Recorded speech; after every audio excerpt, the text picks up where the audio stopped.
In this video, I'm going to be choosing my next watch, and I'm going to be taking you through the steps that I took to get there. Now, to me, watches have always been about memories, about that kind of sentimental attachment that you place on your watch that takes you back to a really special point in your life. I mean, I often tell the story, I probably tell the story far too much, about my dad and I watching James Bond. And James Bond, of course, wore an Amiga. I was probably far too young to be watching James Bond at this point. But anyway, every time I look at my Amiga Seamaster now, I'm reminded of my dad. And that is super, super special. You know, we don't really understand how special these times are until they're past. And that's the bittersweet irony of life. It has to be lived forwards, but only makes sense in reverse. And that's why, to me, it's so important to mark these special occasions with sentimental products like watches. So let's begin with why I'm getting this watch in the first place. What is the occasion? What is the special moment that I'm connecting to this watch? Well, it's pretty simple.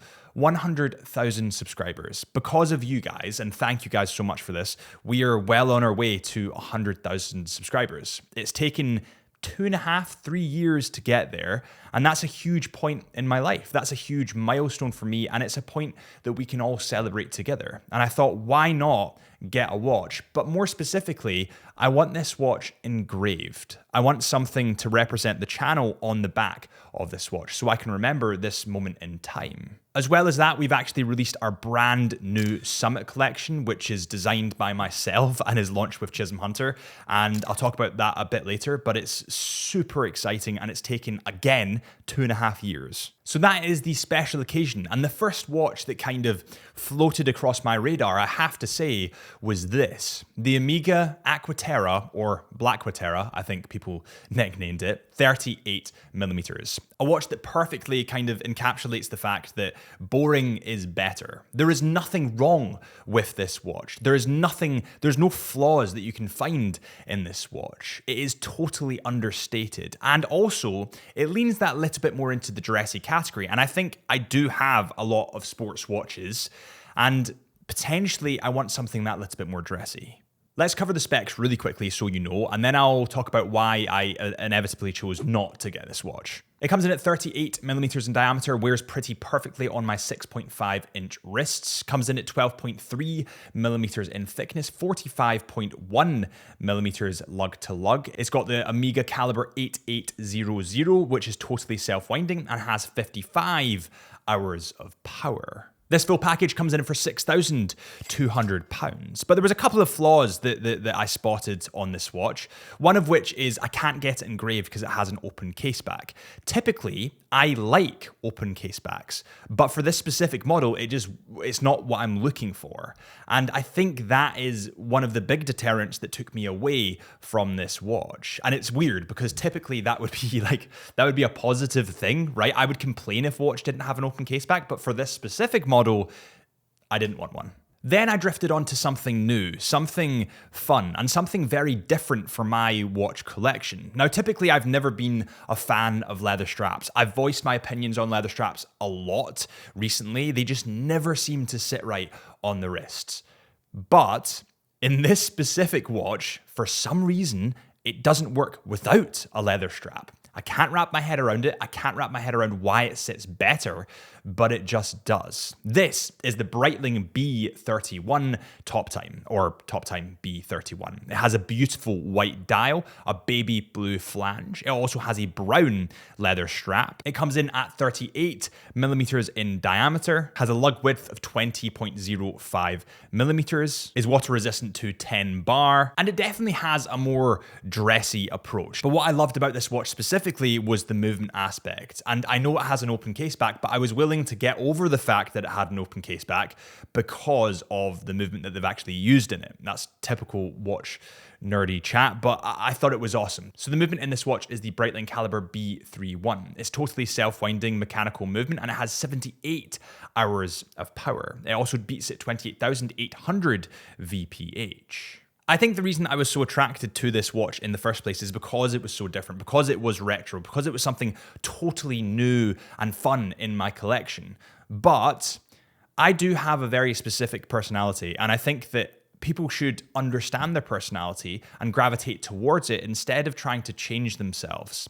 And I do like other stuff. I like things that are more sporty. I like things that are more adventurous because it feeds in to my lifestyle. I think that's what people need to remember when buying a new watch. It's what is it that you enjoy? What would you wear this watch doing? And if you're buying a watch just because you like a retro feel, are you ever actually going to wear that watch in the field doing what you love to do? Probably not. And that's unfortunately where a lot of people buy watches and leave them in the safes.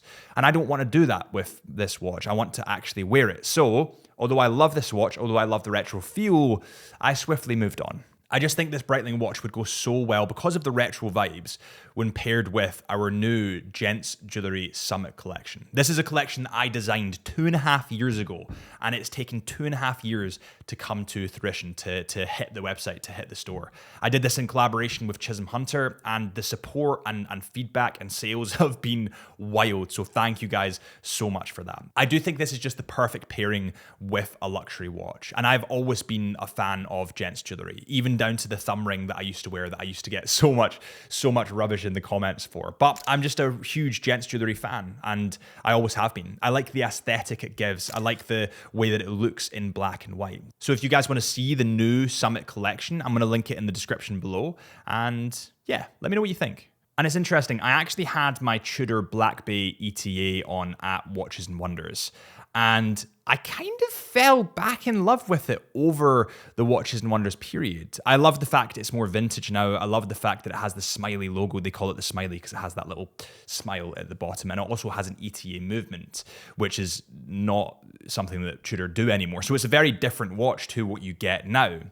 And as I was looking at the Tudor Black Bay ETA, I thought, maybe it's time for an upgrade of a Tudor Black Bay. And that's when the Tudor Black Bay 58 sprang to mind. A watch with so much history, so much Tudor brilliance packed in to one model. I don't know if you guys remember this, but when this watch was released, it was like the hype watch. It was the hype model that everyone and their dog was going for. And there's no wonder why. It is super, super sexy. It comes in at 39 millimeters in diameter. Again, that perfect size for slimmer wrists. It comes in at 11.9 millimeters in thickness, has a COSC certified MT5402 in-house manufacturer movement, and this has 70 hours of power. It has an aluminium disc insert in that bezel, and it has a waterproofness of 200 meters. It also has domed sapphire crystal glass and looks quite vintage inspired. This is a watch that I could get banged up. It is a watch that I could take outdoors on these adventures that I do go on, because that is my personality. I am quite an ADHD, needing to be outdoors kind of guy, so it fits the bill. And it also has a closed case back. But then I started thinking, it's too similar. Like, apart from the sizing and apart from quite a lot of the details on the dial, because there is a lot of vintage flares, it is just very similar to the Black Bay heritage that I have at the moment. And then the cogs started turning. I like the Black Bay, but the Black Bay heritage and 58 are just too similar. The Black Bay Pro, however, is a little bit different. The Black Bay Pro was first launched in 2022, and I was actually at Watches and Wonders when it was launched. It was an incredible launch from Tudor. And I remember specifically, I think I have it on a video somewhere, saying, I think if they were to release a white dial of the Black Bay Pro, I would honestly get it instantly. It is such a sexy watch. Lo and behold, they release a white dial. The Black Bay Pro in black definitely took inspiration from the Rolex Explorer, the first Rolex Explorer, which was the 1655. It cleaned it up, it kind of modernized that Explorer. Modernized, is that a word? Yes, I think it is a word. And then made the Black Bay Pro.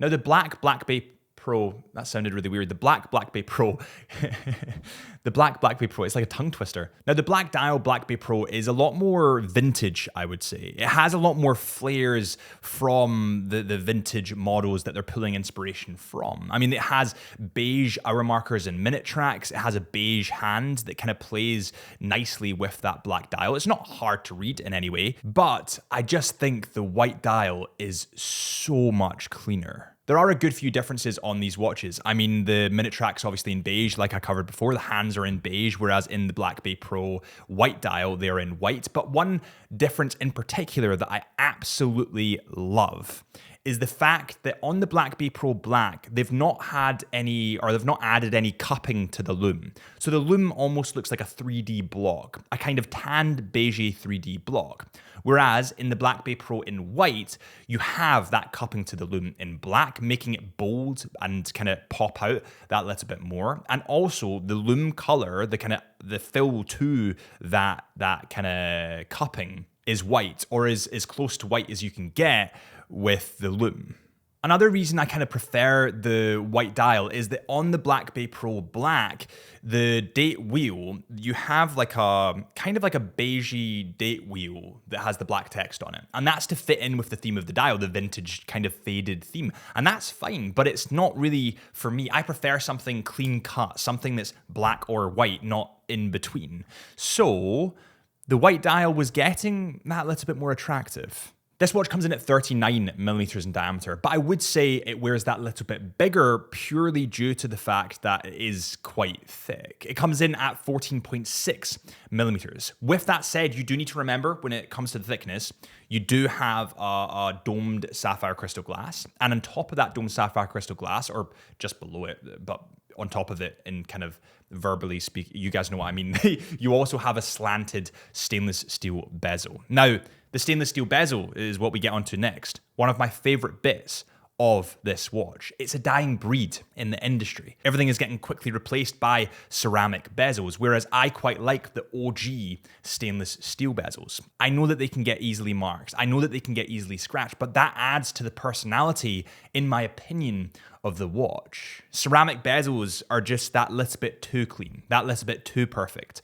And I think it's the imperfections, the man-made imperfections that make something objectively perfect. This watch also has a powerhouse of a movement. It's COSC certified, which is beyond really, realistically, anything that you'll ever need. It has the MT5652, which is entirely self-winding and has a 70-hour power reserve. It's waterproof to 200 meters, has that 24-hour graduated fixed bezel, and it is in satin brushed steel, and the numerals are in black. Now, in the light, especially in bright light, that steel almost looks white, and it's super, super legible. The dial is an opaline dial, which is almost like a metallic-y white. And the white color is something I seem to gravitate towards whenever I get a new watch. I don't really know why. I just love the cleanliness of it. I love how Instagrammable this watch is. I love the photographer in me loves everything about this. I love the cleanliness of this watch. I love the undeniable sense of adventure that it gives. It is a watch that wants to be worn in the wilderness, in the outdoors. It's a watch that I wouldn't be as upset if I scratched. Whereas I feel like with the Brightling or with the Omega Aquaterara, I would be quite upset if I scratched them because they are that little bit more polished.